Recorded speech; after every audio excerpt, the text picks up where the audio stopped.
এক গ্রামে বাস করত রবি নামের এক কৃষক, যার জীবনে ছিল শুধু তার জমি আর একটি পুরনো সাইকেল।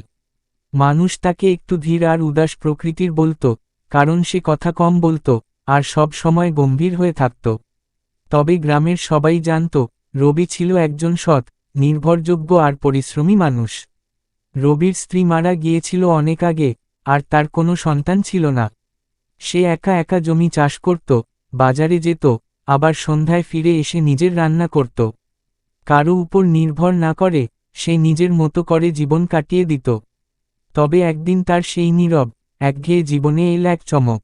এক সকালে বাজার থেকে ফেরার পথে সে রাস্তার ধারে দেখতে পেল একটা ছোট ছেলে, প্রায় 9 বছরের, কাদায় ভেজা জামা পরে কাঁদছে। রবি থেমে জিজ্ঞেস করল, তুই এখানে বসে আছিস কেন, বাপ? ছেলেটি বলল, আমি হারিয়ে গেছি। আমি মায়ের সঙ্গে এসেছিলাম, কিন্তু ভিড়ে মাকে খুঁজে পাইনি। রবি কিছু না ভেবেই ছেলেটিকে নিজের সাইকেলে বসিয়ে বাড়ি নিয়ে এল।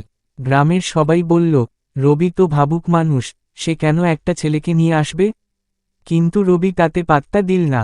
সে ছেলেটিকে স্নান করাল, খেতে দিল, আর রাতে ঘুম পাড়িয়ে রাখল নিজের পাশে। পরের দিন সকাল থেকে সে বাজারে খোঁজ শুরু করল। 1 সপ্তাহ পার হয়ে গেল, তবু কেউ ছেলেটিকে খুঁজতে এল না। রবি থানাতেও জানালো, কিন্তু কোনো খোঁজ মেলেনি।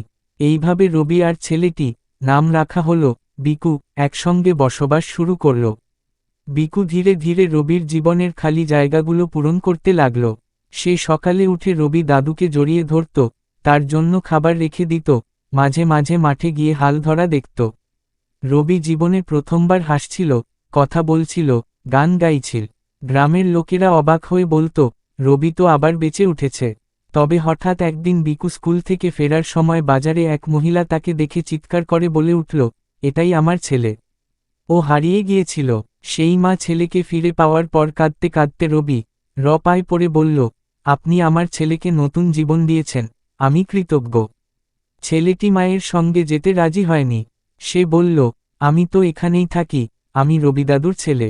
রবি তখন ছেলেটির মাথায় হাত বুলিয়ে বলল, না রে বাবা, মা কাছে ফিরে যা। মায়ের ভালোবাসা সব ভালোবাসার ঊর্ধ্বে। আমি তো শুধু কিছুদিন তোর পথের বন্ধু ছিলাম। বিকু চলে গেল, রবি আবার একা হয়ে গেল।